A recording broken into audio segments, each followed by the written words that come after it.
6:30 de la tarde, una hora menos en las Islas Canarias. Sean todos muy bienvenidos a la redacción abierta en el Toro Televisión. Como siempre, vamos a ir al balance de la situación sanitaria. Antes que los números, ya llegaremos a los números, les quiero hacer partícipes de algunas noticias no precisamente favorables ni buenas. En primer lugar, el fallecimiento de una enfermera de Ponferrada, se llamaba Belén, tenía 49 años, llevaba un montón de días, casi 50, en la UCI, por lo tanto es una víctima de lo que podríamos llamar la primera oleada, que estaba ahí peleando por su vida y que finalmente ha fallecido, y es la primera persona del mundo sanitario que fallece en el Bierzo. Y desde aquí, pues, nuestro pésame a la familia como no cabe otra. Decirles que, como signo de que las cosas no van todo lo bien que quisiéramos, se han decidido algunos confinamientos y algunos ya dimos noticia, por ejemplo el de Alfaro en La Rioja, que continúa, y hoy tenemos que añadir a la lista el de Egea de los Caballeros, confinamiento perimetral, eso sí, decidido por las autoridades sanitarias aragonesas, que al mismo tiempo han decidido, como ocurriera pues con otras muchas fiestas, suspender los actos de la fiesta del Pilar, de la patrona de España y la patrona de Zaragoza, que este año no va a tener las fiestas tan esperadas por parte de todos los españoles y en especial de los zaragozanos. Hay 5 concejos asturianos que también tienen puestas alertas porque hay un aumento, entre ellos el de Ribadesella, bastante importante del número de positivos, y por lo tanto pues, se han activado las alertas preventivas. Y les quiero significar algo que quiere decir que ahora parece que ha cambiado la percepción del Ministerio de Sanidad. Es un spot que han lanzado para que la gente pues, tome conciencia del asunto. Lo vamos a ver a continuación. Ya verán que hay algo que es nuevo en las comunicaciones con la sociedad española del Ministerio de Sanidad y que no nos ha pasado por alto. A ver si ustedes lo descubren. Pito, pito, gorgorito, pin, pan, fuera. Pin, pan, fuera, fuera, fuera. Pito. Esto no es un juego. Si no seguimos las recomendaciones sanitarias, ponemos en peligro nuestra vida y la de los demás. Ayúdanos a cumplirlas. Pin, pan, fuera. Por primera vez en las comunicaciones con la sociedad o las advertencias que hace el Ministerio de Sanidad aparecen féretros, aparece, aunque sea con una canción infantil de musiquilla, aparecen imágenes de dolor, aparecen imágenes que ahora sí parece que el Ministerio de Sanidad está interesado en difundir o en utilizar para que todos pues tomemos todas las prevenciones para no transmitir y no ser transmitidos por el coronavirus. Bienvenidos a La Razón. El Ministerio de Sanidad hasta ahora se ha caracterizado por cuestionar la difusión de esas imágenes, por impedir la difusión de esas imágenes, y claro, pues así no íbamos del todo bien, no íbamos nada bien. Porque todo lo que los gestores de la pandemia en España son capaces de transmitir, en algunos casos, como el asunto de la vuelta al colegio, estamos escondidos, a ver si alguien da con nosotros, y esto, la responsabilidad de lo que pase es de las comunidades autónomas. Luego hablaremos de ello más seriamente en lo que podríamos llamar el segundo día de la vuelta a la escuela, que ya ha sido pues para muchos el primer día y que, en fin, que permite, espero, sacar algunas conclusiones. Ya les adelanto que no, por ahora, pues no va la cosa del todo mal, de lo cual me alegro, porque esta no es una cuestión de cuanto peor mejor, al contrario, esta es una cuestión de que nos alegraremos mucho cuando digamos que no hay infectados algún día, que espero que podamos estar aquí juntos para apreciarlo. Pero, como decía, las autoridades sanitarias en lo que están es en que pronto llegará la vacuna. Ayer decía Salvador Illa que prevén que para finales de año tengan 3 millones de dosis. No aclaró gran cosa más. Es verdad que hay algunos avances, por ejemplo la vacuna rusa, que ya parece que está a disposición para ser utilizada en grandes masas de población, y algunas otras continúan en sus ensayos clínicos pues más definitivos. De todo eso hemos pensado que convenía hacer un balance para que ustedes lo supieran todo del mundo de las vacunas, la gran panacea. Esperemos que no estemos confiando en algo que luego pues, da muchos fallos, como por ejemplo los PCRs. Está viéndose que muchos PCRs negativos no lo eran. y que la tecnología de localización de los infectados por la vía de los PCR presenta fallos, de los cuales se nos habla poco, pero en cualquier caso, vamos con la vacuna, que para todos es la gran solución, a ver cómo está y cuándo llega. Mientras los laboratorios de todo el mundo trabajan a contrarreloj por la vacuna, en la calle aún hay quien se muestra reticente. Si fuera de una persona de riesgo, quizás sí, pero por el momento yo creo que no. Que están acelerando porque no tienen más remedio, pero evidentemente a priori yo no me la pondría. Pero también los hay dispuestos. Todo es un poco por la salud. Y la primera en llegar a España no será la del CSIC, sino la de AstraZeneca, y también la Universidad de Oxford. Es la única compañía con la que la Unión Europea ha firmado ya un acuerdo de compra. Llegarán para finales de este año si los ensayos clínicos siguen como lo esperado. Diciembre es el mes que se baraja y lo hacen desde Moncloa. Es el objetivo de Sánchez. Esperemos que efectivamente a principios, en el mes de diciembre podamos empezar a vacunar a una parte de la población en nuestro país. Aunque se espera que lleguen solo 3 millones de dosis. Como no se podrá vacunar a todo el mundo al mismo tiempo, habrá que elegir grupos específicos de interés para empezar a vacunar por estos grupos. Eso en España, pero en el resto del mundo ya hay países que la tienen. China ha vacunado ya a cientos de miles de ciudadanos. Rusia ha puesto en circulación su primer lote de la vacuna, que genera inmunidad al menos por 2 años. Esto lo sé muy bien porque una de mis hijas ha probado esta vacuna. Los primeros en recibirla serán los sectores más expuestos. En Italia lo anunciaba Conte. Le ponen fecha. A finales de año esperan tener entre 2 y 3 millones de dosis. Y Estados Unidos pretende iniciar la distribución en algunos estados a finales de octubre de forma gratuita. Solo falta esperar a que se cumplan los plazos. Bueno, antes de empezar con los números españoles, que en fin, en cuanto aparezcan ya se los vamos a ir comentando, vamos a hacer un análisis de cómo va la pandemia en el mundo. La gran noticia es que los muertos están muy cerca de llegar a 900.000. Están exactamente en 892.000 fallecidos por COVID en todo el mundo.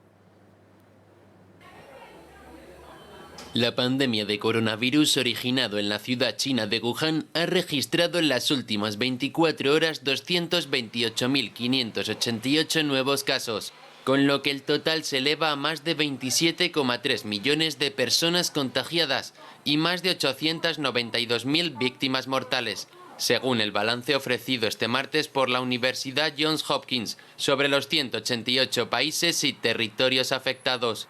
En total, 27.342.332 personas han contraído el virus, de las que más de la mitad se encuentran en los 3 países más afectados, Estados Unidos, India y Brasil. Por lo que se refiere a las recuperaciones, son ya más de 18,34 millones de personas las que han superado el COVID-19.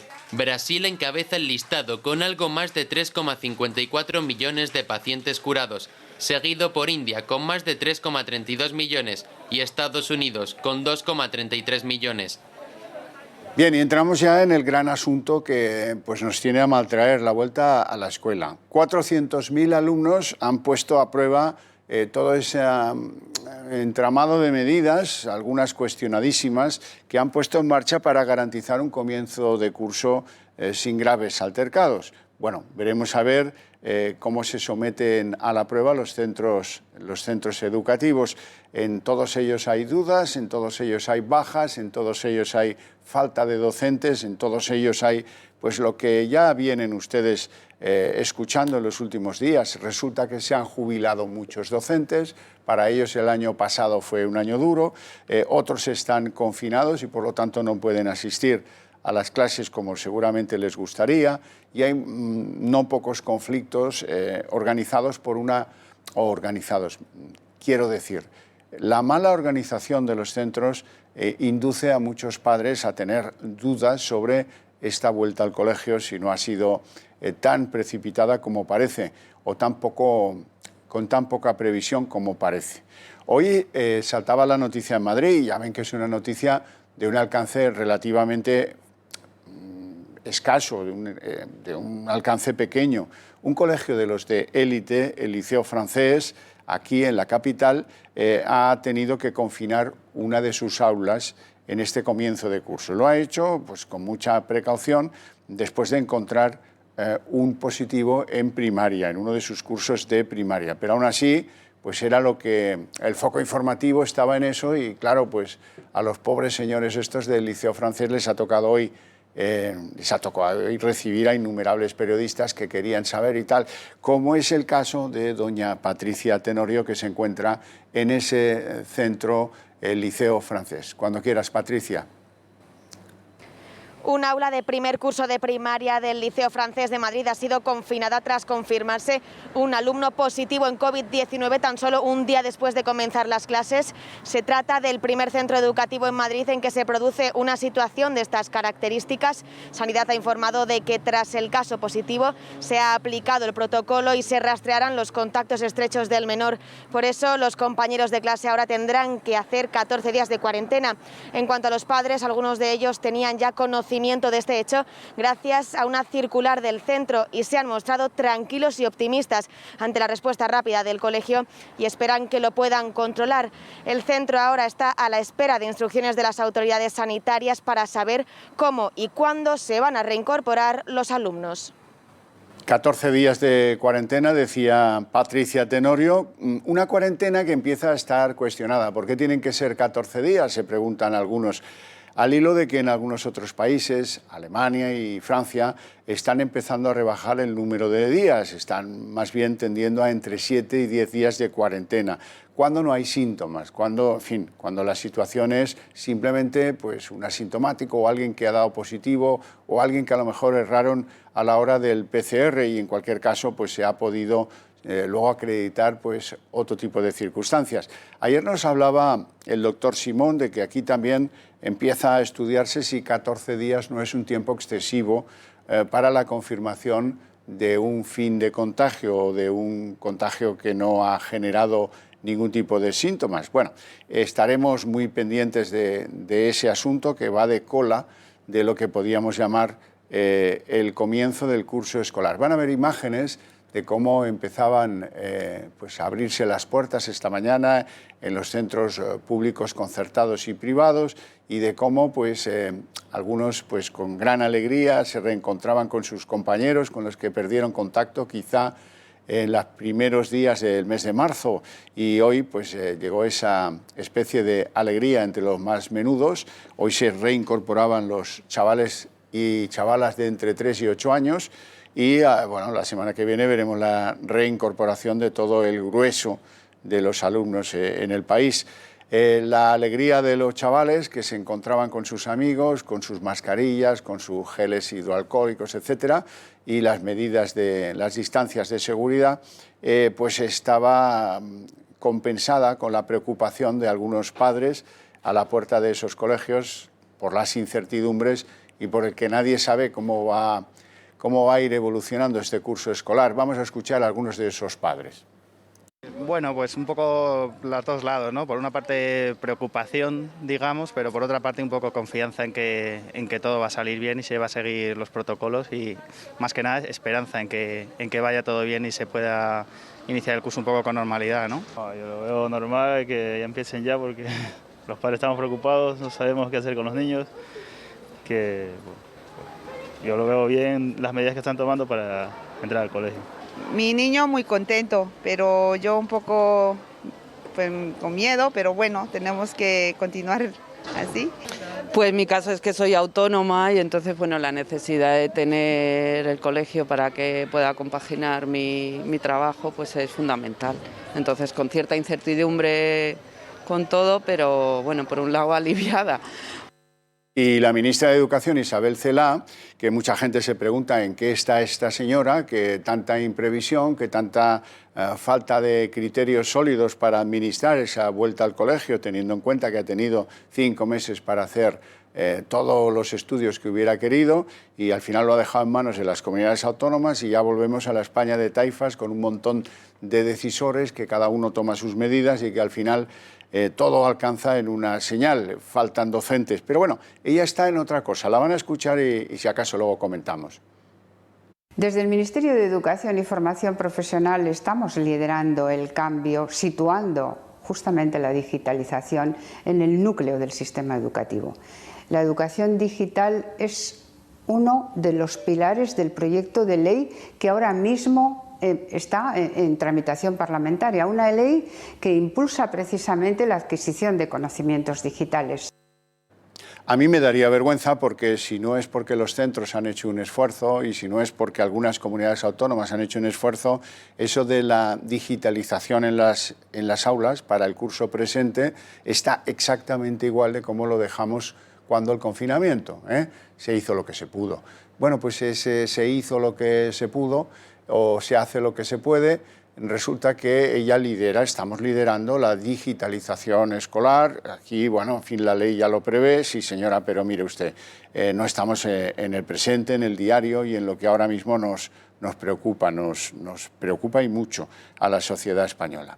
En el terreno de las autonomías les quiero destacar unas declaraciones de Isabel Díaz Ayuso, que se ve venir la convocatoria de huelga de los docentes para el 22 y 23 de septiembre y que hoy pedía a los sindicatos que no politicen la vuelta al cole. Se me antoja imposible, pero vamos a escuchar a la presidenta madrileña. Si solo reivindicamos, no vamos a avanzar.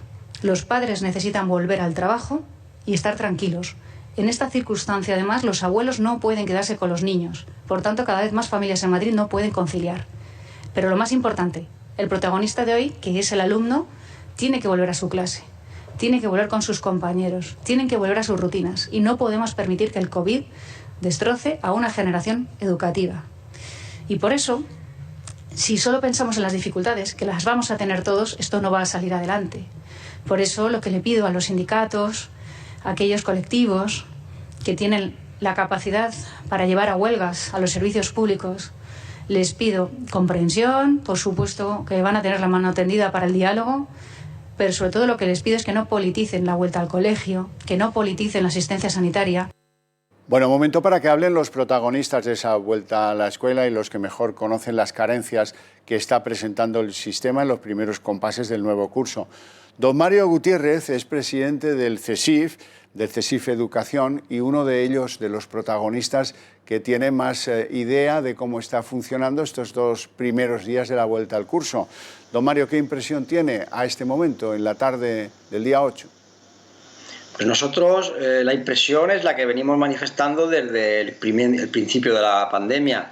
Yo creo que los datos constatan además esta impresión de que lo que podemos marcar el comienzo de curso es la total y absoluta improvisación de nuestros administradores públicos, que desde 14 de marzo hasta ahora parece que no han tenido idea de la situación en la que nos encontramos. El que varias comunidades autónomas hayan tenido que cambiar, todas las comunidades autónomas hayan prácticamente cambiado el inicio de curso, los protocolos a última hora, y que muchos de los docentes no estén todavía en los centros educativos por falta de previsión y su contratación, pues marca lo que hemos dicho, que nuestros administradores públicos son absolutamente incapaces de pensar más allá de 6 meses, que era lo que han tenido de tiempo, lo cual nos entristece porque hablamos de que la educación es una cuestión que debería trabajar para generaciones. Es decir, estamos ante una crisis de carácter organizativo que tiene como primer componente, como esencial componente, la falta de docentes. Estamos de acuerdo en eso, ¿no? Bueno, la falta de docentes, por supuesto, es la herramienta para otra toma de medidas fundamentales, porque en principio lo que nosotros venimos reivindicando es simplemente ajustarnos a las medidas sanitarias y adecuarlas a un centro ordinario. Queremos decir que para poder mantener la separación, es decir, que cuando a un teatro se le ha reducido el aforo a la mitad, se supone que las clases también tendrían que haberse reducido en un término similar, y por tanto es ahí donde tenemos que ir. Luego, por supuesto, están otras medidas, PCR masivos, la separación de los alumnos e incluso cuestiones curriculares. Tenemos que recordar, porque se está hablando poco, de que muchos niños llevan sin ir al colegio desde el 14 de marzo. Pueden existir algunas lagunas en su formación que deberían de trabajarse. Yo sé que la emergencia sanitaria es lo que prima ahora, como no puede ser de otra manera, pero recordemos que la educación es muy importante de cara al futuro. Sí, señor, y eso quiere decir, me lo dice usted de una manera muy elegante, que la teleeducación de los últimos meses, de los meses del confinamiento, pues fue una partitura al aire que no dejó unos resultados una huella en los alumnos muy eficaz, ¿no? Bueno, lo que queremos decir es que los centros, se diga lo que se diga, no estaban preparados. El COVID lo que ha mostrado es las deficiencias que nuestro sistema educativo viene arrastrando de los últimos 30 años. Nosotros ya decimos y hemos dicho continuamente que el COVID ha manifestado nada que no existiera, y que lo que está sucediendo ahora es como cuando un terremoto cae en un país pobre o en un país preparado. Pues eso es lo que ha sucedido con el COVID. Lo que decimos es que no estaban preparados, y lo que ha salido ha sido gracias al esfuerzo, y decimos muy loable, de los profesionales, que han tenido que usar sus propios medios, en tanto en cuanto, desde luego, las administraciones no han puesto los medios suficientes para esta digitalización, y por tanto está claro que hay, y luego hay niños y chavales que por su formación o bien por sus medios no han podido llegar a esa conexión digital necesaria para poder tener una evolución positiva en sus conocimientos. Así es. Dígame una cosa, ¿cuántos docentes faltan? Y sobre todo, ¿se nota que van cerrando la brecha? ¿Se nota que van haciendo contrataciones? ¿Se nota que hay un impulso de las administraciones para ir proveyendo de nuevos efectivos las escuelas así que lo necesitan? Sí, nosotros ayer, lo primero, manteniendo la improvisación, porque no tendrían que estar ya desde el 1 de septiembre, sí vemos y observamos cómo desde el lunes que dimos los datos, que faltaban todavía al compromiso de las administraciones educativas, no a lo que nosotros creemos que sería necesario, faltaban 23.000. Bien, pues durante ayer y hoy, durante la jornada de ayer y la jornada de hoy, en Andalucía, en Castilla-La Mancha, en Madrid, la Comunidad de Madrid o en Valencia, se han incorporado una cantidad importante de docentes, reduciendo estos 23.000 docentes que esperábamos, ¿no? Y que esperamos que cumplan, por lo menos, al menos, el compromiso de las propias administraciones. Vemos con que hay esa voluntad y con que mejor pronto que tarde se cierre esa brecha. Me dicen que en el mundo de los docentes la pandemia ha generado la voluntad de muchos de jubilarse. Los docentes creo que se pueden jubilar a partir de los 60 y que muchos, no sé cuántos, es lo que le quiero preguntar, han optado por esa vía, se han marchado a casa, se han jubilado, ¿no? Nosotros estimamos que durante el curso pasado 17.000 docentes se han jubilado. Faltan los datos todavía de julio y agosto, que también es un mes donde muchos docentes deciden pasarse a la jubilación. Y para nosotros tiene dos componentes. Lo que ocurre que sí que esto ya es una cuestión más subjetiva y que por tanto, pero vamos, la inquietud de los movimientos del gobierno por la eliminación de las clases pasivas y, por supuesto, la situación de la pandemia, aunque nosotros sinceramente le damos mucho menos importancia a esto que a la anterior circunstancia de la que hemos hablado. Pero bueno, sí que es cierto que de aquí sí que sería una cuestión de lo que nos hacen llegar los que hablan con nosotros, y no es una cuestión que nosotros podamos discernir que es científicamente relevante. Ya, los padres están pues a lo que les digan, pero desde luego confían mucho en la figura de esos coordinadores COVID, que no dejan de ser docentes, y que yo lo que le pregunto es si han recibido una cierta formación, por lo menos para actuar con un criterio que no sea cuestionable. Nosotros estimamos que no. De hecho, ellos mismos nos manifiestan su preocupación, puesto que los están adquiriendo o otorgando, mejor dicho, una responsabilidad para la cual no están formados. Yo siempre pongo un ejemplo, es decir, un coordinador puede ser un profesor de lengua castellana y literatura y, por tanto, sus conocimientos médicos o sanitarios no dejan de ser de una persona pues de la calle normal. Nosotros creemos que, si bien es cierto que lo que le ponen o responsabilizan de cuestiones burocráticas, pero sí que entendemos que debe tener una formación que han prometido, pero que a día de hoy todavía no han recibido. Dígame otra cosa, hay otros padres que desconfían, y bastante, de que la limitación de aforo obliga a los centros a generar nuevas aulas en el mismo curso, y en algunos centros están empezando a mezclar chavales que, en fin, son de un curso, son de cuarto, con otros que son de quinto, y eso les hace desconfiar de la utilidad de ese comienzo escolar en esas circunstancias. ¿Qué opina? A ver, las decisiones se han tomado, como nosotros también decimos, y ahora se están viendo la evidencia, se han tomado de arriba abajo, sin tener la participación normal de quien conoce la realidad de los centros. Claro, cuando a un centro educativo se le pide unas recomendaciones o se le hacen unas recomendaciones sanitarias, hay que tener en cuenta después la realidad del propio centro en los espacios físicos y las aulas que contiene.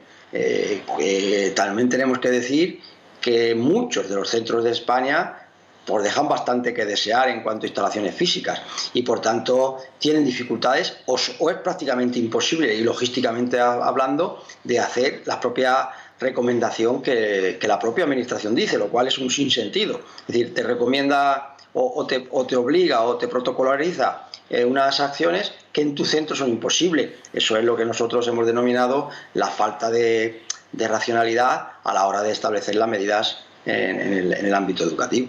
Está claro. Don Mario Gutiérrez, presidente del CESIF Educación, muchísimas gracias. Le deseo vivamente mucha suerte en el inicio del curso escolar porque en ello va nuestra suerte también.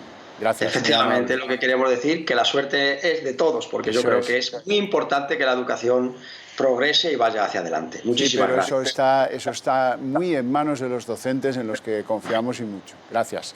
Muy amable. Podrá confiar que vamos a hacer todo lo posible. Muchas gracias. Gracias. Bueno, les cuento ya los datos puramente sanitarios oficiales acaban de salir. El Ministerio de Sanidad considera que hay vivos, por así decirlo, 8.964 positivos que se mantienen en esa especie de sumatorio de los que entran y salen, que en las últimas 24 horas hay 3.168 casos nuevos de COVID y que han fallecido en las últimas 24 horas 78 personas. Como ven, pues son unos datos que no reflejan una caída importante, que no reflejan que pues las medidas adoptadas estén dando unos resultados que nos permitan pues estar más tranquilos. La verdad es que, bueno, sí mantienen las mismas características, parece que se contagia gente más joven, parece que las campañas de PCR van detectando pues muchos infectados, que en fin, no hay que su salud no peligra, que los ingresos hospitalarios, aunque van creciendo, pues no tienen nada que ver con aquella primera oleada y que los fallecimientos pues están en otra dimensión mucho más favorable que la que tuvimos, pues afortunadamente, claro que sí.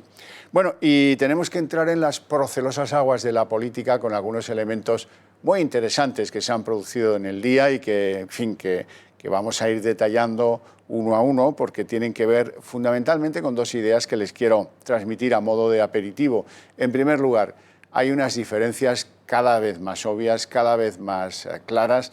Hay unas diferencias dentro del gobierno de coalición entre los de Unidas Podemos y los del PSOE, que cristalizan en algunos choques ahora revelados entre Pablo Iglesias y Pedro Sánchez. Son choques que tienen que ver con no haber informado a los de Unidas Podemos de algunas decisiones importantes y del consiguiente reproche, fundamentalmente en dos asuntos: la salida del rey emérito de España, por un lado; por otro lado, la fusión de dos entidades financieras, CaixaBank y Bankia. De ambos dos asuntos, pues el presidente del Gobierno consideró oportuno no tener informados a los de Unidas Podemos. ¿Quién le va a reprochar eso, verdad? En cualquier caso, hoy ha pasado al ataque Iglesias, aflorando esas tensiones, explicando el qué y el porqué de esas tensiones. En algunos casos lo han dado por bueno los de la otra parte del gobierno, los del PSOE, y hay algunos elementos en los que no. Van a ver, luego lo van a ver, como Iglesias dice que por no haber informado a Unidas Podemos de la salida de España el rey emérito, Sánchez le pidió disculpas y eso es radicalmente desmentido por los portavoces de Sánchez dentro y fuera del gobierno. No parece que se le pidiera perdón por nada a Iglesias. Eso no parece que haya sido exactamente así, a pesar de que lo haya revelado el hoy vicepresidente del Gobierno. Hacemos una pequeña pausa publicitaria y después entramos a desgranar qué es lo que ocurre dentro del Gobierno y cómo continúa esa operación de acoso a Pablo Casado, que es una constante. Ayer ya les contamos cómo es una operación que aquí nos gusta conocer como la operación colmillo retorcido, pónganle el nombre que quieran, pero continúa desde ambos flancos, desde Unidas Podemos y desde el PSOE, lanzar dardos envenenados a Casado, aprovechando la operación Kitchen o aprovechando cualquier otra circunstancia, porque todo lo que consigan poner los focos en Casado no se los ponen a ellos. Esta es la reflexión obvia que cualquiera puede deducir según conoce las declaraciones de unos y de otros. Vamos a esa pausa de publicidad y a continuación se lo explico con todo detalle.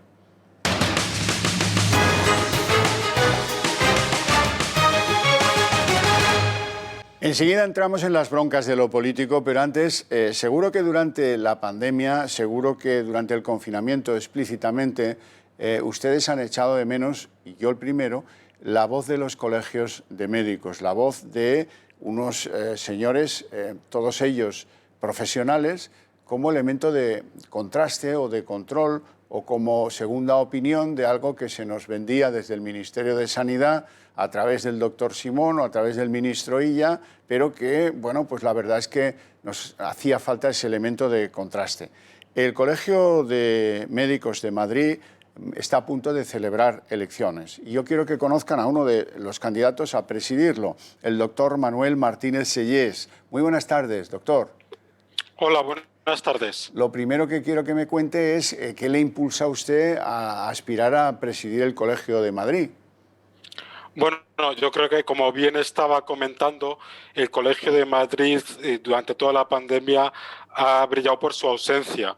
Y además, no solo los médicos nos hemos sentido abandonados, sino que la línea que ha estado siguiendo durante los últimos 4 años el Colegio de Médicos de Madrid está muy alejada de aquello que creemos la mayoría de los médicos y por lo tanto nosotros hemos decidido presentar nuestra candidatura para cambiar la situación actual en el colegio y de verdad conseguir un colegio fuerte que defienda los intereses de los médicos y no otro tipo de intereses políticos o sindicales. Bueno, la defensa de los intereses de los médicos es evidente porque les pusieron a ustedes al pie de los caballos sin medios y porque pues, son muchísimos los médicos que han perdido la vida en el combate contra el COVID, eso es evidente, pero fíjese, cuando descubrimos un día que el famoso comité de expertos no existía, muchos pensamos que eran los colegios de médicos los que tenían que organizar sus propios comités de expertos y de seguimiento de si las cosas se estaban haciendo bien o se estaban haciendo mal. ¿Usted comparte conmigo esa impresión? Desde luego, yo creo que además el Colegio de Médicos de Madrid tiene la gran ventaja de tener a muchos expertos en las distintas disciplinas médicas que pueden hacer un comité de expertos con todas las garantías. De hecho, nosotros defendemos que el Colegio de Médicos tiene que garantizar la actuación acorde con una situación como tenemos en este momento de pandemia y con unos principios científicos. Y de hecho, en el Colegio de Médicos es donde se debería centrar estas decisiones. Y es una pena que los médicos, que ahora mismo pues, podríamos estar aportando mucho, las decisiones se están tomando más por motivos políticos que por motivos clínicos. Y nosotros lo que creemos efectivamente es que el colegio debería liderar y estar defendiendo a los médicos y diciendo cómo se tienen que hacer determinado tipo de actuaciones. Y fíjese que ha habido momentos de la pandemia donde hubiese sido muy útil tener un comunicado del Colegio de Médicos diciendo este determinado tipo de acción médica hay que hacerlo con estos grados de protección. O, por ejemplo, ahora mismo que tenemos a los médicos de atención primaria en una situación de total desbordamiento, que están con multitarea, supliendo a compañeros que están enfermos, viendo pacientes de presencia física, teniendo además que atender llamadas telefónicas, ir a visitas a domicilio, ir a las residencias de ancianos. Y es imposible esta situación. Entonces, esto es insostenible. Y desde el Colegio de Médicos se deberían dar unas pautas que garanticen una calidad asistencial mínima. Es decir, hay que exigir un determinado número de minutos por consulta, un máximo de pacientes que se pueden ver en un día, etcétera. Y esto lo tiene que hacer, lógicamente, el Colegio de Médicos, asesorado además por las sociedades científicas, que en Madrid tenemos la suerte de tener la sede de las sociedades científicas nacionales. Tenemos 7 facultades de medicina, tenemos la Real Academia de Medicina, es decir, el Colegio de Médicos puede impulsar una serie de medidas y además, como digo, tiene la suerte de contar con los profesionales para hacerlo. Y defender pues los intereses de la comunidad de los médicos es defender los intereses de los españoles. Usted, que es cardiólogo, se asombrará, imagino, yo me asombro, de que no se le esté dedicando la atención pública que merece las consecuencias de los tratamientos de los que han sido pues intensivamente tratados con algunos fármacos por consecuencia del COVID, y de eso pues se nos habla poco, escasamente, y como si bueno, ya mira, ya le hemos salvado, ha salido de la UCI, y si ahora tiene trombos o ahora tiene no sé qué problemas o ahora tiene no sé qué, bueno, pues eso ya iremos viendo, ¿no? Hay casos muy concretos, doctor, de esta misma semana, por ejemplo, hombre, hubiera sido bueno que alguien explicara. Yo ya sé que todo esto es difícil, ¿eh? No pido imposibles, pero hombre, el caso de los asmáticos. Se les dice al principio de todo que son población de riesgo. Cuidadísimo los asmáticos. Al final, pues resulta que los asmáticos no son población de riesgo. Le hablé antes de la inexistencia de los supuestos expertos en la fase decisoria organizada por el gobierno, pero hombre, un comité de expertos más fiable en el que confiemos, porque tienen en su responsabilidad y el conocimiento de lo que a lo mejor no pueden expresar los directores de hospitales, pero sí los colegios, que conocen y bien qué es lo que de verdad está pasando en este asunto. Le he puesto el caso de los asmáticos, pero fíjese ahora hay una tremenda polémica sobre si los confinamientos está bien que sean de 14 días o si se podrían reducir. Bueno, pues cada día hay 2 o 3 elementos en los que necesitamos a los colegios como elemento de contraste. Desde luego. Bueno, lo primero, la patología cardiovascular es muy prevalente en los pacientes con infección por COVID-19. No solo eso, sino también se ha visto que algunos de los fármacos que se ha utilizado para tratar a los pacientes con coronavirus tienen también efectos secundarios importantes a nivel cardíaco, ¿no? Y luego, efectivamente, es muy importante tener en cuenta que hay cierto grado de desconocimiento. Lógicamente, cada vez vamos conociendo más de una enfermedad que hasta hace unos meses ni siquiera conocíamos, pero todavía hay cierto grado de desconocimiento. Con el caso de los asmáticos, no se piensa tanto que no sean población de riesgo, sino que el hecho de usar los tratamientos que suelen usar los asmáticos pudiera conferir cierto grado de protección. Y este podría ser un poco la explicación de por qué no hay infecciones más graves con los asmáticos. Pero en definitiva, yo estoy totalmente de acuerdo que desde los colegios de médicos lo que hay que hacer es promover la difusión de conocimiento científico y nuevamente que las decisiones, ¿cuál es el tiempo ideal de una cuarentena? Pues nosotros tenemos la suerte, además de Madrid, de tener especialistas en epidemiología, en microbiología, en enfermedades infecciosas. Entonces, es en medicina preventiva, en atención primaria. Entonces, es relativamente sencillo formar un comité de gente que sabe de esto y nos diga, oye, revisada toda la información que hay hasta este momento con un método científico, pues lo mejor es hacer una cuarentena de 8 días. Pues 8 días o 12 días, lo que nos digan, pero no que sea el político de turno que en función de los intereses, muchas veces no clínicos, sino económicos o de otro tipo, pues determine el tiempo de cuarentena, ¿no? Y los tratamientos también, porque, en fin, se habla mucho de algunos fármacos, pero no conocemos la opinión de los que los administran, que a lo mejor pues el protocolo dice que si te llega a este le tienes que dar hidroxicloroquina o le tienes que dar no sé qué, y a lo mejor pues los médicos tienen dudas sobre algunos de esos tratamientos. No lo sé, se lo dejo ahí. Bueno, la hidroxicloroquina que se usó en los momentos iniciales de la pandemia ya está demostrado que no tiene eficacia o que tiene una eficacia que no compensa los posibles efectos secundarios del fármaco. La verdad es que lamentablemente, y pese a que llevamos ya unos cuantos meses con la pandemia, todavía no tenemos tratamientos eficaces. Hay un par de tratamientos que se han demostrado cierta eficacia y la evolución de los pacientes es mejor en este momento que cuando no disponíamos o no estaban estos tratamientos generalizados, pero todavía no tenemos un tratamiento curativo como nos gustaría. Y hay mucha esperanza puesta en la vacuna, pero bueno, habrá que ver cuándo llegan las vacunas, que una vez se descubre una vacuna hasta que se produce de forma masiva también tarda un tiempo, y luego cuál va a ser la eficacia de las primeras versiones de vacunas que tengamos, con lo cual pues me temo que todavía tendremos que convivir con el coronavirus para rato. Y luego hay alguna cuestión, digamos, de orden filosófico sobre la función del médico en la sociedad. No sé si usted, que por edad me temo que juró lo de Hipócrates, se asombra de alguna consulta telefónica o de alguna recomendación, sobre todo con nuestros mayores, que durante este tiempo pues, no encajaba en lo que uno espera de un profesional de la medicina. Bueno, yo soy un firme defensor del juramento hipocrático. Me alegra mucho oírlo, que ya sabe, lo primero, primum non nocere, decía el tal Hipócrates, lo primero no hacer daño. Bueno, pues ahí voy. Y luego, es verdad que en el momento más álgido de la pandemia ha habido situaciones muy difíciles.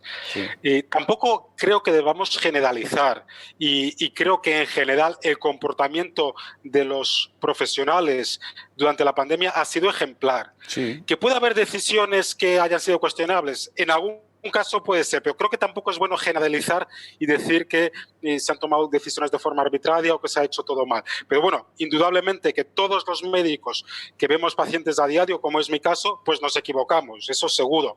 Y muchas veces pues al final te vas a casa con la sensación de que has hecho algo y que podrías haberlo hecho de otra forma. Pero creo que, como digo, el comportamiento que yo he visto tanto en mi centro como en otros centros durante la pandemia ha sido ejemplar y muchas veces heroico, ¿no? Si de usted dependiera, la gran reforma que conviene hacer en este momento a nuestro sistema sanitario es la atención primaria. Desde luego, la atención primaria es una reforma urgente y hay que dar poder de decisión, capacidad de decisión a los médicos y en concreto a los médicos clínicos, a los médicos que tienen contacto con pacientes, porque son los que tienen el conocimiento y esto es muy importante. Lamentablemente la gestión en sanidad cada vez está más alejada del médico y esto es un error que muchas veces cuesta vidas humanas. Sí, sí. Bueno, ¿qué días son las elecciones, don Manuel? Y las elecciones son el 17 de septiembre. Nosotros animamos mucho a la participación porque creemos que es clave no solo votar, sino también animar a otros compañeros a votar. Don Manuel Martínez Sellés, doctor Martínez Sellés, muchísimas gracias, mucha suerte en esas elecciones y sobre todo que sea para bien de la comunidad de los médicos, que se sientan plenamente cómodos y que, siendo que su papel ha sido ejemplar, que eso yo creo que ya no hace falta ni decirlo, porque salíamos a aplaudir todos, porque respetamos el sacrificio que han hecho y cómo no, pero hay que darles más facilidades y desde luego que no se pierda esa ligazón entre si a ustedes acudimos cuando nos falla algo en normalidad de nuestro cuerpo, ¿cómo no vamos a acudir cuando estamos en esta zozobra? Necesitamos su voz, créame. Si gana usted el colegio, prométame que eso va a cambiar y que vamos a tener otra voz en la que confiar, ¿no? Desde luego, lo intentaremos. Muchas gracias. Muy amable. Muchas gracias. Y suerte. Gracias. Ya le digo, suerte, mucha suerte. Gracias. Ahora sí que entramos y de cabeza en el mundo de lo político. Les hablaba antes de diferencias cruciales, interesantes, entre Unidas Podemos y el PSOE y Unidas Podemos, que por relevancia sería la segunda de las interpretaciones. Hoy lo decía Iglesias. Iglesias, que es muy hábil, no, yo no voy a revelar, pero va y lo revela con toda nitidez. Escuchen a Iglesias. El caso concreto de la salida, de la huida del rey emérito, tuvimos una discusión fuerte y puedo decir que el presidente se disculpó y eso le engrandece. Que un presidente pida disculpas y diga esto tenía que habértelo dicho a pesar de que sabía que no ibas a estar de acuerdo conmigo, creo que habla bien de él y aquí es lógico. Hay un gobierno de coalición donde hay un partido monárquico y un partido republicano. Pues es evidente que vamos a tener posiciones diferentes respecto a esta cuestión, como tenemos posiciones diferentes respecto a otras muchas cosas, como es normal. Pueden imaginar que esto ha levantado ampollas en Moncloa, porque no es de recibo. Dice, no lo voy a contar, pero sí, lo del rey ahí se equivoca. Lo de emérito es muy difícil para el profesor de Ciencias Políticas de la Complu, ¿no? Bueno, pero está claro que hace ahí un requiebro que además en Moncloa reputan por falso eso de que el presidente le pidiera perdón. ¿Perdón de qué? El presidente no tiene por qué contar lo que el jefe del Estado le anuncia que va a pasar como una decisión que afecta a la familia real y que, lógicamente, todo mi apoyo a que el presidente no informe a su vicepresidente Iglesias de nada, porque luego ya ven lo que pasa, que va y lo casca y además lo retuerce de la manera que a él le venga en gana en cualquier momento. Hay una cuestión que sí se va aclarando. Ayer contábamos cómo la operación Colmillo Retorcido contra Casado algunos dentro de los dos partidos, del PSOE y de Unidas Podemos, se colgaba de un episodio que ha tenido el Partido Popular, que ha sido el cese de su portavoz Cayetana Álvarez de Toledo. Claro, es que Cayetana influía a Casado y Casado, que lo tenía pactado todo al 99%. Esa es otra actitud impropia, en este caso del presidente Sánchez, que fue a una televisora, a Televisión Española, y contó allí que lo tenía negociado a primeros de agosto al 99%, pero pasó algo.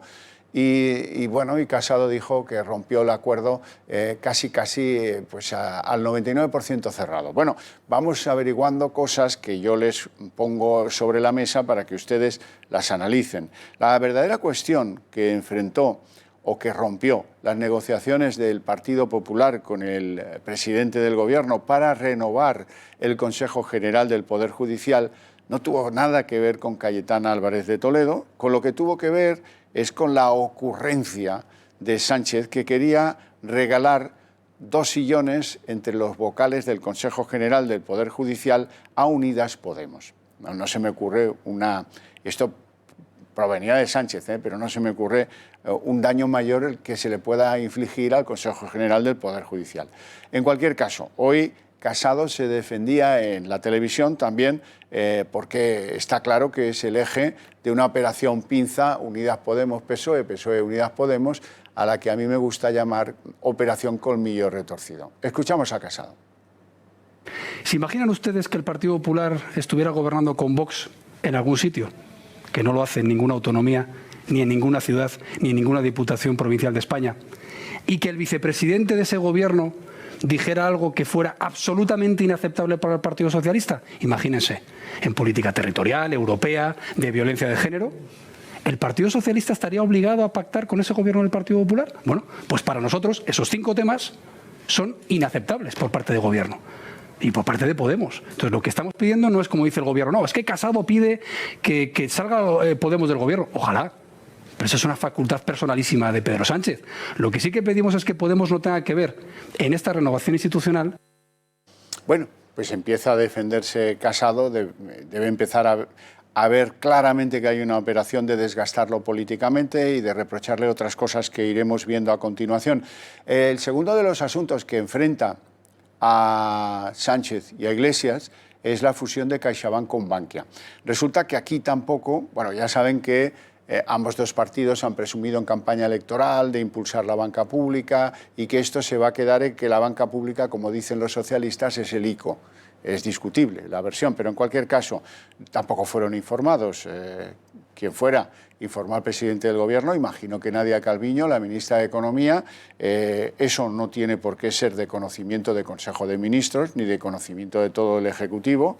Afecta a 2 entidades financieras que tienen vida propia y el Gobierno puede autorizarlo o ponerse en contra de la fusión, eso sí lo puede hacer, pero desde luego no veo por qué tiene que informarla Sánchez en Consejo de Ministros. Ese es el segundo asunto que ha irritado, en el que, bueno, no se ha puesto tan chulo Iglesias, que ha demostrado hoy ser un campeón en eso de tirar la piedra y esconder la mano. Bueno, segundo asunto o segunda derivada de la operación Colmillo Retorcido contra Pablo Casado. La operación Kitchen y a dónde nos lleve.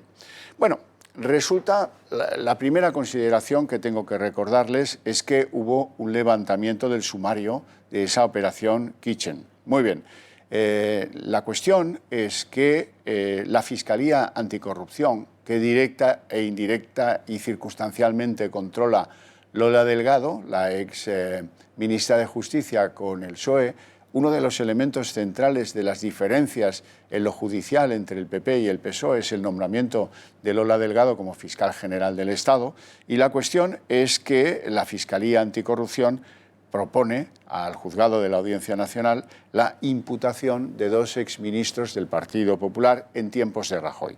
Uno es Jorge Fernández Díaz, que fue ministro del Interior, y la otra es María Dolores de Cospedal, que bueno, pues en algunos momentos ocupó diferentes responsabilidades en los gobiernos de Rajoy.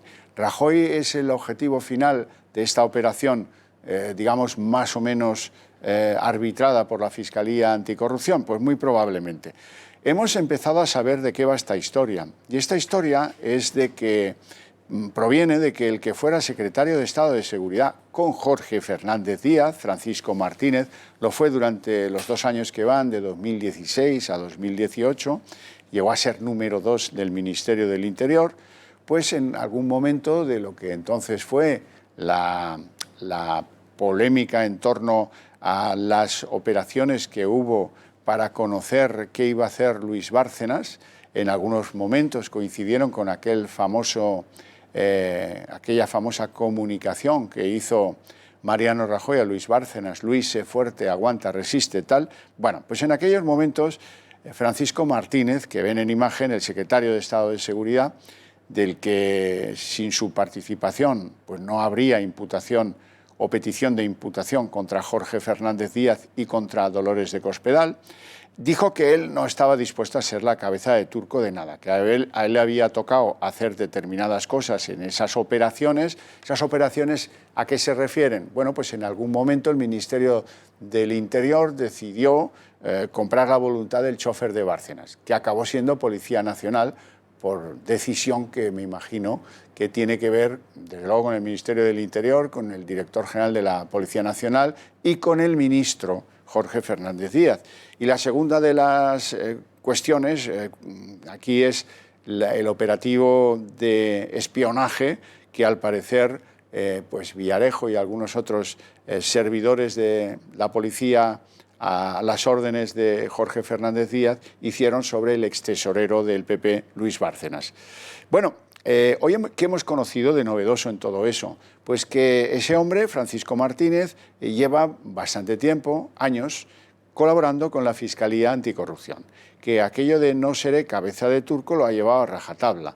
Él confesó a algunos, y así en las notas de su móvil consta y las tiene la Fiscalía Anticorrupción, que considera un error haber prestado lealtad a esos, comillas, miserables con los que se refiere tanto a Jorge Fernández Díaz como a Mariano Rajoy. Ya saben que Mariano Rajoy y Jorge Fernández Díaz mantenían una muy antigua y estrecha relación de absoluta confianza de ambos. Bien, es Francisco Martínez el que, al parecer, en sus comunicaciones por móvil, informaba del éxito de las operaciones de control o de espionaje del extesorero del PP, Luis Bárcenas. Bueno, y también aparece como, por orden de no se sabe muy bien qué, ya lo averiguarán si deciden imputarles, pues hay comunicaciones al presidente de la Audiencia Nacional, de este Francisco Martínez, en las que pues, se le insinuaban líneas de actuación o se le insinuaban decisiones que tampoco se sabe si el otro cumplía o no cumplía, pero sí como parece, la cuestión es montarle un pollo a Casado, porque a Casado y a Rajoy, pero sobre todo al Partido Popular y a su líder actual. La cuestión es que esto pueda acabar llevando a sentar en el banquillo de los imputados a Mariano Rajoy por el espionaje a Bárcenas. Bueno, el primero en contestar a todo eso ha sido Pablo Casado. Pablo Casado no podía, en fin, se ha guardado mucho la ropa en defender a nadie y lo que ha hecho es una defensa de él y de él solo. Esto tiene que quedar claro de buen principio. ¿Qué ha dicho Casado? Ha dicho que cuando pasó eso, y es así, él era un simple diputado por Ávila y que desde luego él pues poco se le puede reprochar de lo que ocurría en las filas del Partido Popular y del gobierno de Rajoy en aquellos momentos. Vamos a escuchar en primer lugar a Pablo Casado. En este caso yo tengo que decir lo primero, que en esos años yo era diputado por Ávila, no tenía ninguna responsabilidad en el partido, pero sí tengo que decir una cosa, que es que hay que reafirmar la presunción de inocencia, y no es una frase hecha, porque por desgracia en el Partido Popular hemos visto como investigaciones que han tenido mucho eco periodístico en las fases iniciales, en este caso simplemente es la Fiscalía la que pide estas acusaciones, al final han quedado en nada. La última que hemos visto ha sido la de los famosos ordenadores, en la que el PP fue absuelto. ¿Quién se acuerda de la absolución? ¿Cuántos ha escrito de los ordenadores del PP? Por ejemplo, lo que afectó a la alcaldesa de Valencia, Rita Barberá, o al expresidente de Murcia, Pedro Antonio Sánchez. Bueno, Casado ha decidido defenderse, de lo cual me alegro mucho. Conviene que vean un trabajo que resume qué es lo que ocurrió en esto de la Operación Kitchen, qué papel, qué platillos tocaba Francisco Martínez, el secretario de Estado de Seguridad, y qué acabó pasando, cuáles son los hechos que sustancian lo que ahora empieza a tener una derivada pues tenebrosa para el Partido Popular. La Fiscalía Anticorrupción cuenta con varios SMS y notas sustraídas del teléfono de Francisco Martínez, exsecretario de Estado de Seguridad, hablando sobre la Operación Kitchen, incluyendo un mensaje aportado en una comparecencia en sede judicial por el comisario Enrique García Castaño, en el que señala que este exalto cargo del Ministerio del Interior en la época del PP sostuvo en un mensaje que su imputación conllevaría probablemente la citación en los tribunales del expresidente del gobierno Mariano Rajoy. Así consta en el informe en el que los fiscales del caso Villarejo piden la imputación del entonces ministro del Interior Jorge Fernández Díaz por tener un conocimiento en detalle de la Operación Kitchen para sustraer documentación comprometida del extesorero del PP Luis Bárcenas. El escrito sirvió también para citar a la exsecretaria general del PP María Dolores de Cospedal. En diversas conversaciones judicializadas, Francisco Martínez corrobora esta idea al apuntar a la responsabilidad de su superior inmediato en Interior, Jorge Fernández Díaz, de Cospedal o incluso del entonces presidente del gobierno, Mariano Rajoy. Y ha sido Errejón. Errejón siempre sorprende con sus declaraciones porque a unos les pueden parecer extravagantes y a otros el reflejo de un delirio. Pero en cualquier caso, si no hubiera sido por estas declaraciones, probablemente ¿qué relaciona la Operación Kitchen con la renovación del Consejo General del Poder Judicial? Pues escuchen a Errejón y lo van a entender. Quiero poner en relación esta noticia con la negativa del Partido Popular a renovar algunos órganos, como manda la Constitución, como el Consejo General del Poder Judicial o como el Tribunal Constitucional.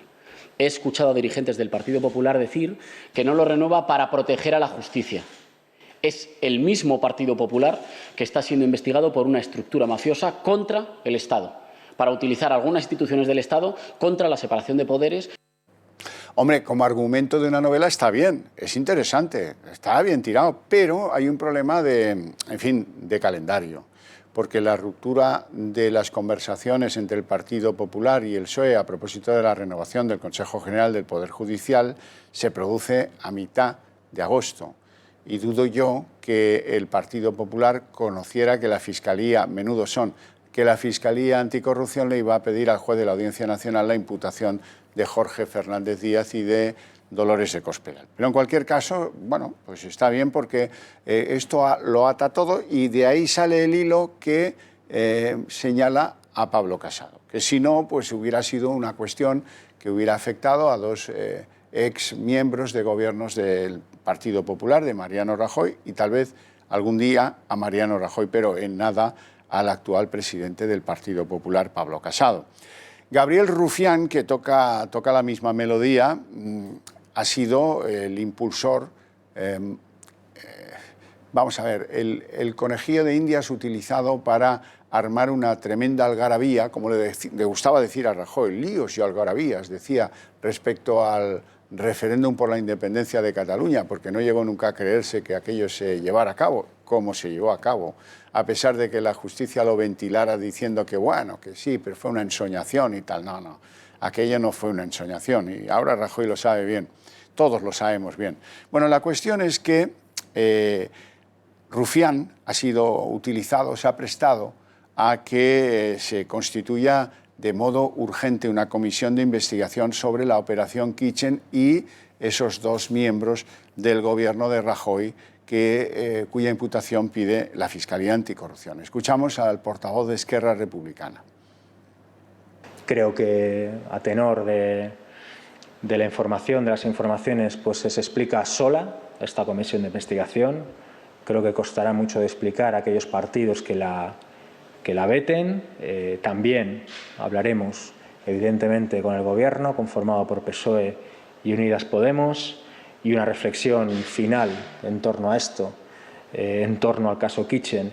Si se hacían esto entre ellos, ¿qué no habrán hecho para con otros, ¿no? Sobre todo para con el independentismo, el republicanismo catalán y en este caso, Unidas Podemos.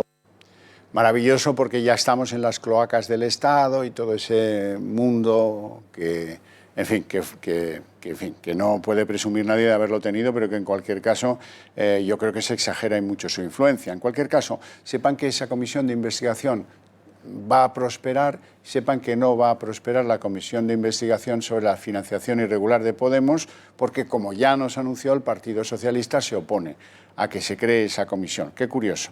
Bueno, tenemos que pasar, aunque sea brevemente, por el ámbito de los presupuestos. Lo único que preocupa a Peter, nuestro presidente del Gobierno, que le aprueben los presupuestos. Esto le da el ticket para pasar a terminar la legislatura. De los presupuestos depende todo. Por cierto, Esquerra, vamos a ver si cambia o no de posición. En principio dijo que no iba a apoyar los presupuestos, pero ya veremos lo que pasa. De ahí que se dé tanta prisa en convocar la mesa del diálogo nuestro presidente Peter con Quim Torra, uno que el día 17 tienen que ver en el Supremo si queda invalidado como presidente de la Generalitat, por decirlo a la pata a la llana. Lo primero que tienen que saber es que Iglesias está en una tesitura, no ha cambiado ni un centímetro su posición, de que él ve inviable negociar los presupuestos con Ciudadanos, con la formación de Inés Arrimadas, que por muy solícita que se haya puesto y por mucho que lleve hablando del tema de forma oculta con Sánchez, no convence a Iglesias. Iglesias la considera inviable. Vamos a escucharle.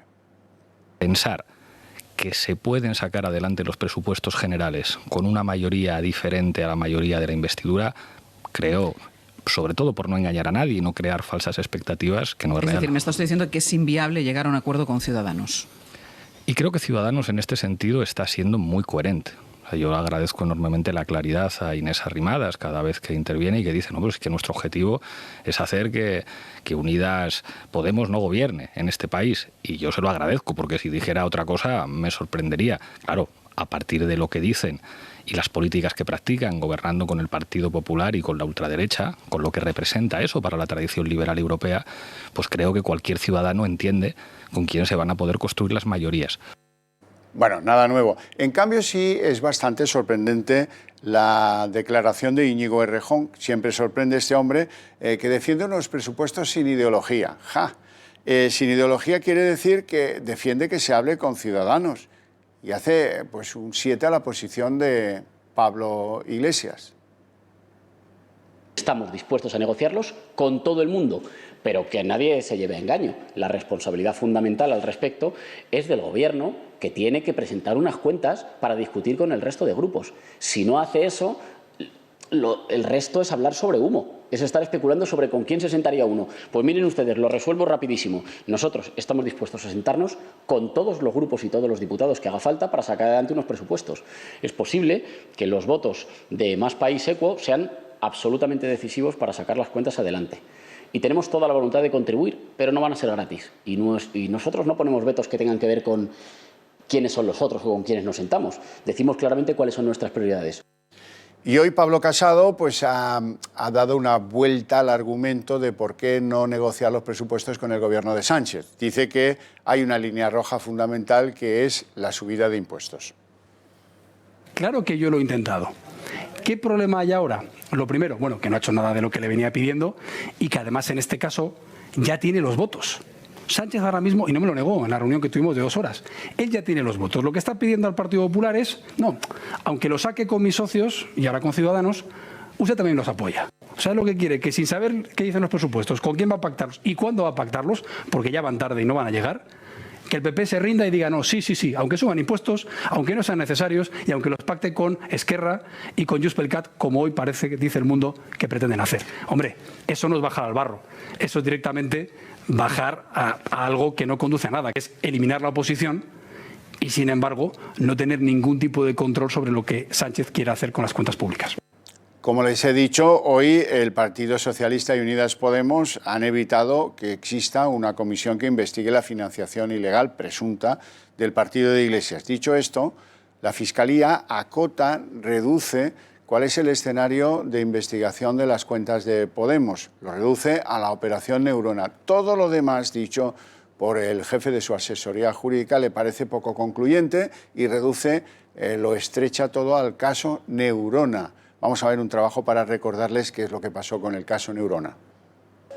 La Fiscalía Provincial de Madrid ha pedido que se siga adelante con la investigación a Podemos, pero solo en lo referido al contrato suscrito para las elecciones generales de abril de 2019 entre el partido y la sociedad mercantil Neurona Consulting, y al que aludía el Tribunal de Cuentas en su informe. Este escrito es el primero de la Fiscalía dirigido al Juzgado de Instrucción número 42 de Madrid sobre este asunto, y en él el Ministerio Público señala que los hechos denunciados por el antiguo empleado de la formación política, el abogado José Manuel Calvente, solo se debe seguir adelante con la parte de la investigación referida al contrato de Neurona Consulting. Sobre las otras cuestiones denunciadas por Calvente, que iban desde malversación a administración desleal, entre otros delitos, la Fiscalía reseña que algunas de ellas son rumores, sospechas o suspicacias, mientras que para el resto no existen indicios que demuestren la existencia de hechos delictivos. Bien, a continuación hablamos con un periodista que lo explica todo desde sus columnas en Vox Populi, que es Luca Costantini. Muy buenas tardes, Luca. ¿Qué tal? Buenas tardes. ¿Qué significa desde tu punto de vista que la Fiscalía de Madrid limite al caso Neurona la investigación sobre la financiación o presunta financiación irregular de Podemos? Bueno, que en el tema, en fin, cuando el abogado de Podemos pues sale del partido, ¿no?, con supuesto acoso sexual que luego se desmintió, en fin, pero que puso, bueno, mejor dicho, llevó a la Guardia Civil una serie de documentos y de sospechas que él tenía sobre determinadas investigaciones que él estaba llevando a cabo y que el partido, según su tesis, le echó, mejor dicho, la cúpula del partido le echó para que no pudiera seguir investigando, porque él formaba parte de este equipo de abogados que tenía el deber de vigilar sobre el cumplimiento de todas las leyes por parte del partido Podemos. Hay que recordar que los partidos políticos manejan dinero público, por lo tanto están sometidos, digamos, a un control incluso interno. Bien, había tres temas fundamentales, que era uno, esta relación con esta consultora vinculada a Monedero, que parece ser que hay facturas falsas o infladas, supuestas facturas falsas e infladas. Luego había un tema que se llamó lo de la caja B de Podemos, que era en realidad unas cuentas corrientes que tenía el partido, alternativas, donde pues se dirigía determinado dinero y no se sabía muy bien cómo entraba y cómo salía este dinero. Y el tercer canal pues era vinculado al tema de la sede del partido Podemos, donde parecía que había algún tipo de irregularidad. Bueno, pues la Fiscalía, por lo visto, quiere centrarse con el tema de Neurona y quiere saber todo, porque sí que en ese caso cree que hay elementos fácticos de posibles ilegalidad. Estaríamos hablando de la posibilidad de un desvío de fondos o de financiación irregular del partido a través, bueno, de los canales que ya conocemos con América Latina y que en Vox Populi hemos contado, hay que decir, en muchísimos artículos, como estaba diciendo bien antes. Sí, sí. Bueno, pues la reducción al tema Neurona quiere decir que se descartan dos temas bastante jugosos de actividad presuntamente irregular dentro de la operativa del partido de Iglesias, lo cual siempre es un regalo, me imagino, ¿no? Y yo te quería preguntar por otro asunto que tú conoces magníficamente bien. Está a punto de volver a declarar José Manuel Calvente, el que era jefe de la asesoría jurídica, en lo que algunas fuentes judiciales dicen que es la típica declaración para terminar de atar cabos. Todo esto es relacionado con el asunto del famoso móvil de Dina Busselham y a lo mejor el preludio de una petición de imputación para el propio Iglesias. ¿Cómo lo ves? Sí, Calvente inicialmente no estaba metido, digamos, en el tema de Dina, del móvil de Dina. Él estaba pues con esas denuncias de carácter económico y legal del partido. Lo que pasa es que, como Calvente también dijo, y sobre todo se filtraron determinados de conversaciones en los móviles de Podemos, donde él y otras personas del partido decían que, bueno, que era todo, ¿no?, un montaje para seguir adelante con el tema judicial de las cloacas del Estado, etcétera, y la policía, los policías corruptos, para que Podemos pudiera tener argumentos políticos en las campañas electorales, que luego eso es lo que ha ocurrido. Pues entonces el juez de la Audiencia Nacional pues ha dicho, bueno, ahora quiero escuchar bien a Calvente para que me explique exactamente por qué en el año 2016 ya internamente en el partido pues se estaba debatiendo y se pensaba que eso no había habido robo, que era todo un montaje. Hombre, yo entiendo el juez de la Audiencia Nacional sabemos que está bastante enfadado, por así decir, con Iglesias y con Podemos, porque cree que le han toreado fundamentalmente y que le han metido a él en ese tipo de, en fin, de situación así política donde se cambiaron pues todos los temas simplemente con un ámbito pues de carácter de propaganda. Entonces es verdad que yo también creo que el hecho de que le llame a declarar pues sea un poco, ¿no?, la antesala de quizás de algunas sorpresas.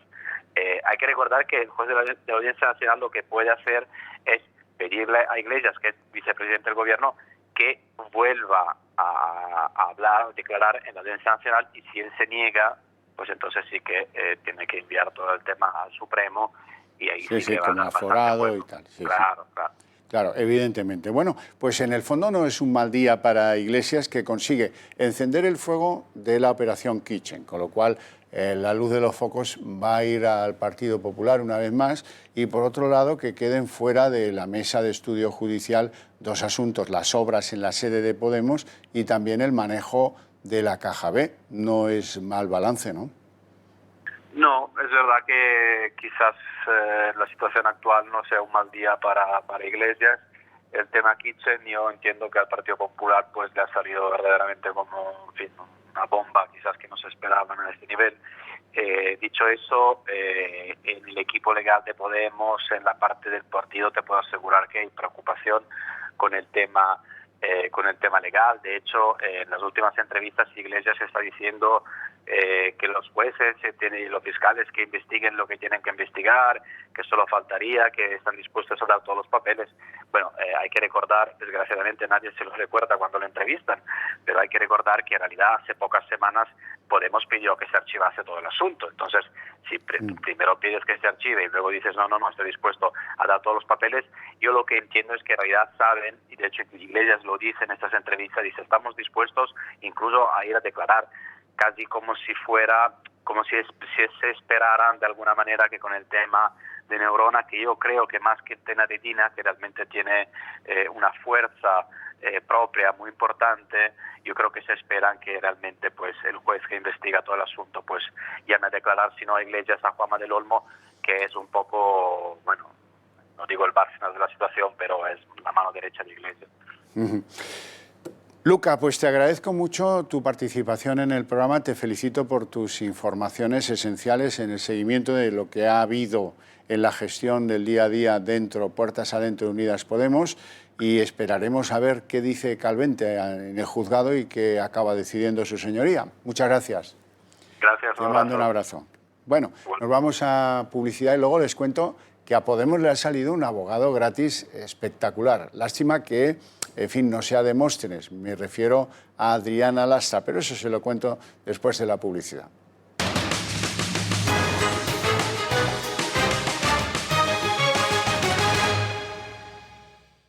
Bueno, pues Adriana Lastra, como les contaba, la que sorpresivamente sigue siendo la número 2 del Partido Socialista, hoy le acaba de salir gratis como abogada defensora a Unidas Podemos.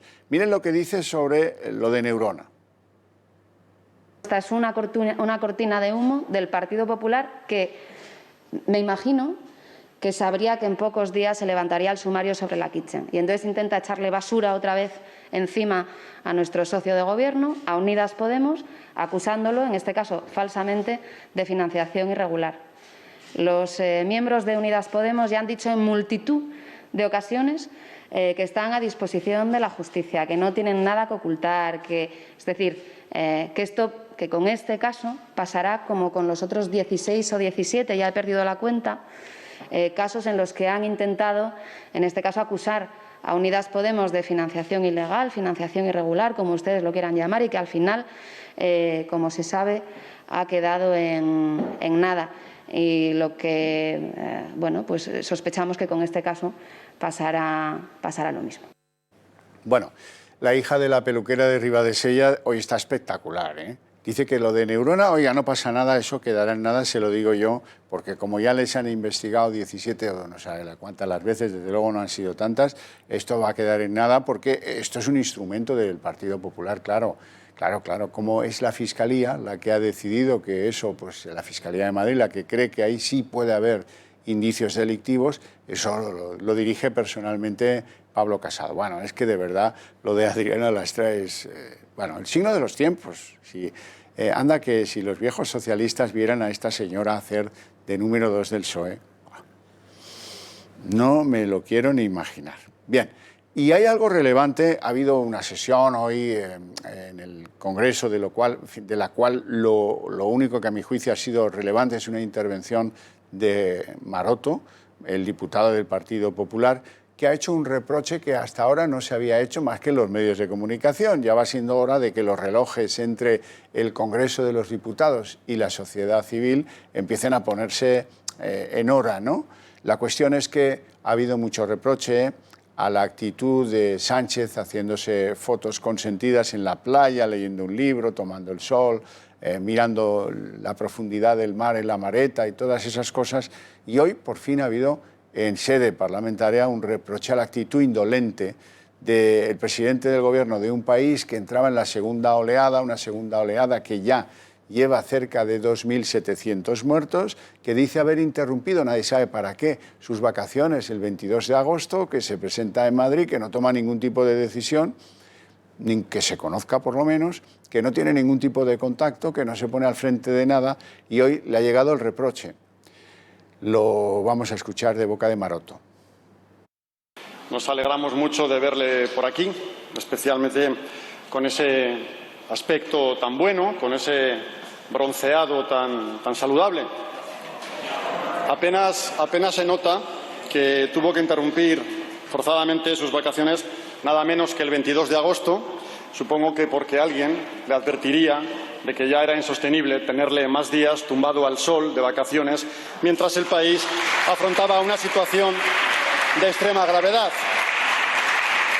Pero verá usted, le cuento. Mientras su máxima prioridad era ver si no se le colaban los mosquitos por la ventana de Doñana, aquí, en el resto de España, la mayoría de las preocupaciones eran otras y bastante menos banales.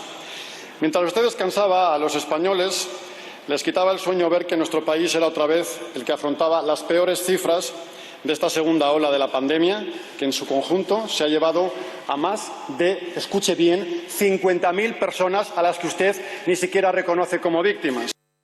Bueno, solo una nota a pie de página. ¿Por qué lo de los mosquitos en Doñana, en el coto de Doñana? Bueno, porque el presidente y su familia pasaron por allí, no es que estuvieran muchos días, no es que fuera el eje central de sus vacaciones, pero sí dejó pues, un mordisquito en las cuentas públicas de 9.000 euros que pagarán ustedes y yo, y todos los que no han cobrado los ERTES, y todos los que no cobran la renta mínima, y todos los que están de reclamantes porque están en el paro, pero todavía no han podido sentarse a hablar de su expediente y por lo tanto que en el INEM les den el ok para empezar a cobrar, pues mientras todo eso sucedía, se gastaba el Estado español, patrimonio, 9.000 euros en mosquiteras para que, oiga, no picaran a los Sánchez. A lo mejor lo hacían, como es un parque natural, igual lo hacían para defender a los mosquitos, no lo sé. Vamos con un asunto verdaderamente hiriente. Yo les enseñé ayer un vídeo de cómo una persona que no acepta el tema de las mascarillas trataba de manifestarse en Madrid, de cómo fue identificada por la Policía Nacional, de cómo fue retenida por la Policía Nacional y de cómo fue, contra su voluntad, introducida en un coche policial, bueno, con todo tipo de empujones, con todo tipo de golpes, con todo tipo de tal. Consiguieron ponerle las esposas y meterla con los pies por delante en el coche policial. Ella, si lo vieron, lo recordarán, pedía auxilio, pedía que grabaran todo aquello y se consideraba claramente atropellada. Bueno, pues hoy esa persona, esa mujer, que fue pues, seriamente atropellada por no llevar mascarilla. Vamos a ver en qué país vivimos, esto qué es, ¿la Rusia de Stalin o cómo? Bueno, pues en cualquier caso, esa señora hoy ha emitido un vídeo en el que cuenta cómo fue lo suyo en comisaría y cómo es lo suyo con las heridas que le produjo la intervención policial en la que se vieron inmersos no menos de 6 policías que tuvieron que emplearse a brazo partido para meterla en el coche de la policía. Me tiraron 4 o 5 bestias encima, mirad cómo me han dejado el brazo, me han clavado las esposas, tengo el brazo todo amoratado, lleno de heridas, lleno de golpes. ahí tengo un moratón también, aquí tengo otro moratón, como estáis viendo. En este brazo lo mismo, ¿eh? Aquí me golpearon, bueno, arañazos por todos los sitios, como estáis viendo.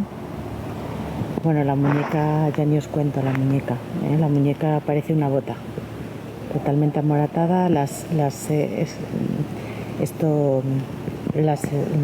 ay, que no me sale, las esposas todas clavadas, como veis, vale. Y bueno,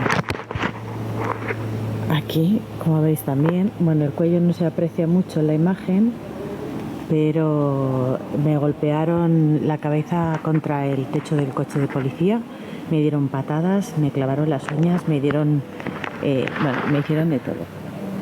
Ahí está mi pierna, mi pie.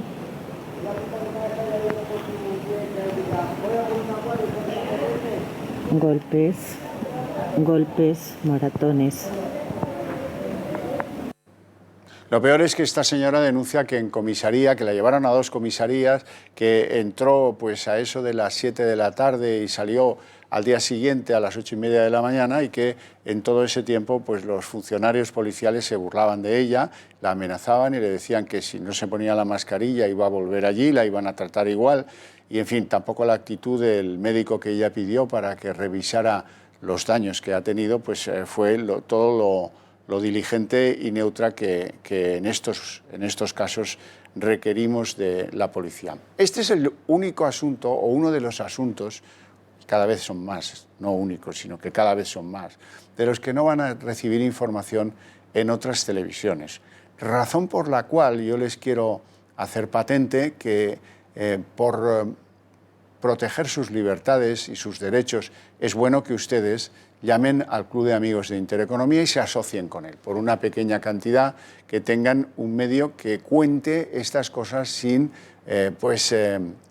doblegarse, arrodillarse a los deseos de un gobierno que nos lleva por muy mal camino, porque ese tipo de cosas no pueden ocurrir cuando una persona, equivocadamente o no, una persona de paz, en una manifestación autorizada o no, que eso es un trámite por la delegación del gobierno, sin hacerle daño a nadie, pues es sometida a este tipo de abusos. Abusos, lo digo con todas las letras. Bueno, y me queda por contarles lo sucedido en un regate jurídico muy complicado, que es el caso de, ya saben, de los tirantes, el crimen de los tirantes, que se ha repetido, se está repitiendo, y que vamos a ver a continuación.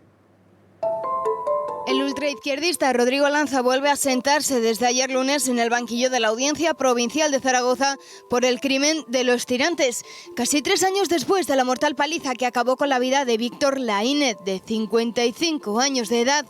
Es el segundo juicio que se celebra por este crimen. El primero, que tuvo lugar en noviembre del año pasado, condujo a una polémica sentencia en la que Lanza fue condenado a solo 5 años de prisión frente a los 25 que solicitaban las acusaciones y la Fiscalía.